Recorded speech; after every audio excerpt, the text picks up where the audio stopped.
Time now for sports on 104.7 The Cave. Here's Ned Reynolds. Mike, the intern, Ned Reynolds, in the studio. It's Tuesday, and we're already getting odds for the game. Chiefs, Bengals, mid-afternoon on Sunday after the performance against the Patriots. What are the guys in Vegas saying about this game, Ned? 6 points. They have the Chiefs favored by 6, and I think that's probably realistic. Really, Mike, I think the Cincinnati Ball Club will perform a whole lot better on Sunday than they did last week. This is a team who was completely out of rhythm, probably because none of the regulars ever played during the exhibition season. And I think that made a difference with the Bengals, and it cost them. It cost them a game. They'll come in, they know fully well what the Chiefs present. They know what to do, at least you assume they do, and I think they'll give Kansas City a pretty good battle. But I think 6 is probably a realistic point spread in this one, and 46 is the over-under, the total.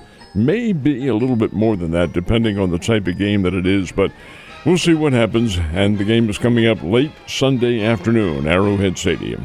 And looks like I'm going again. Good for you, man. I'm excited about that. Hopefully, I always get scared because I know the Chiefs are always playing to their opponent, but that is a dangerous thing when you're playing teams like the Ravens and or Bengals. But go Chiefs, and I can't wait. All right, so also it's been a very interesting start to the football season already. You got Deshaun Watson getting sued again, and you got Tyreek Hill going 135.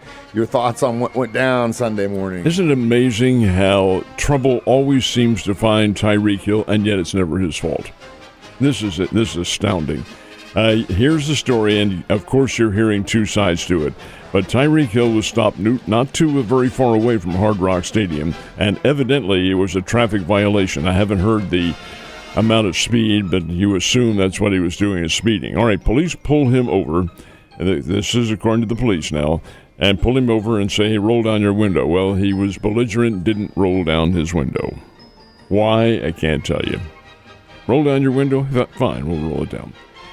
So they opened the door and pulled him out of the car and asked him some questions, and he was uncooperative, according to the police.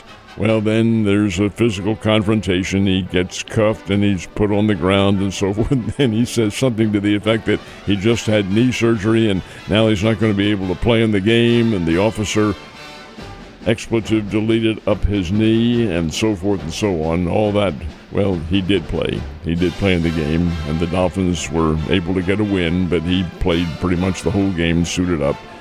And got almost 30 fantasy points, too, and helped the team beat me last week. So, I mean, thanks for trying, Florida PD, but it still was not good enough. The thing about it is, though, what on earth possesses an individual to defy authority? If the authority says, hey, roll down your window and get out and let's talk to you, fine, they'll do that.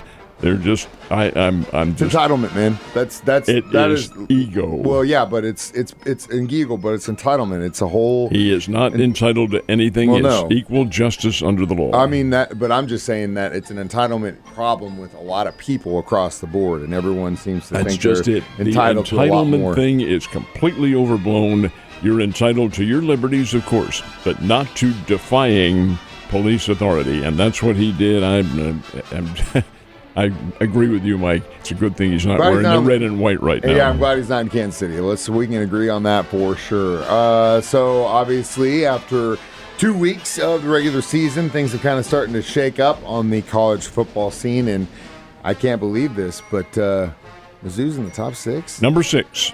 And we're going to find out this week whether or not that's overrated, but I'll get into that in a second. Georgia's number 1. They play Kentucky on Saturday night. Texas, which really looked good against Michigan. They're really tough. Number 2, and the Longhorns visit Texas San Antonio.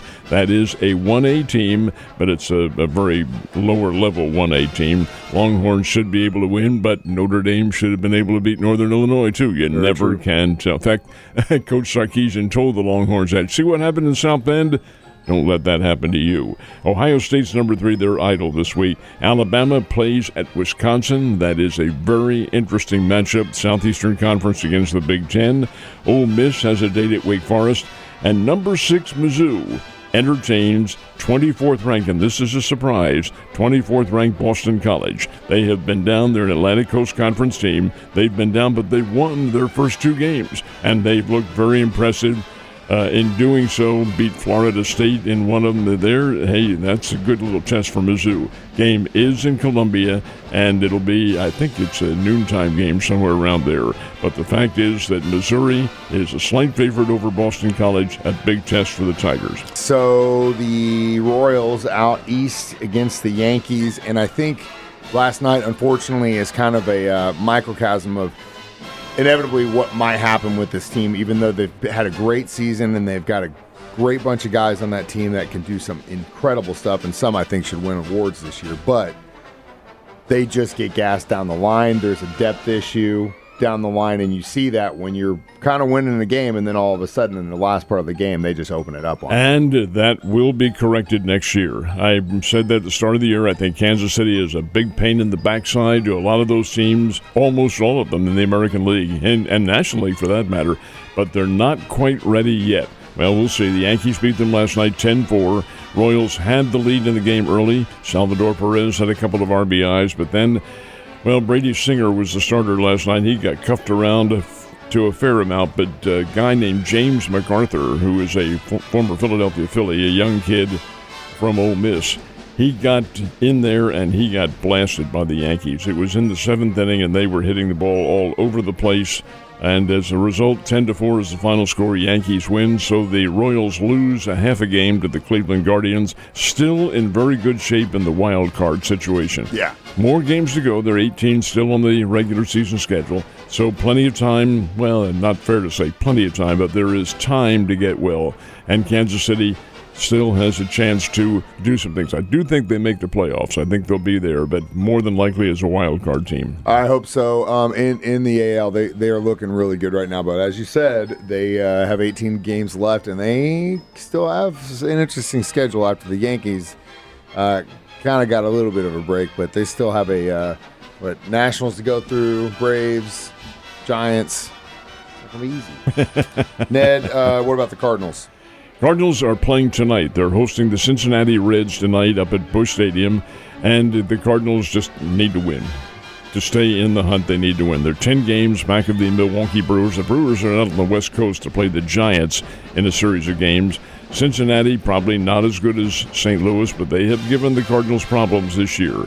So that's the beginning of a series up in St. Louis, and just no options. The Cardinals have to win and hope that the Brewers will lose. And as far as the Springfield Cardinals are concerned, they're playing out the string now in the regular season down in San Antonio, open a series against the Missions. What the Springfield Cardinals need to do now is concentrate on their rotation and their starting lineup and just get them all set to go, because the playoffs begin a week from tonight. And the Springfield Ball Club will open up in Little Rock, play one game down there, take a day off, and then come back to Springfield for games this is next week now, Thursday, and if necessary on Friday. We haven't got a chance to talk about prep football in a minute, but recently a team is making a name for themselves, if you will. Interestingly enough, the state rankings, and they take all teams. This is all big and small, and they put them all together, and they come up with the top level. Well, St. Louis and Kansas City dominate the top 20 teams, except for one.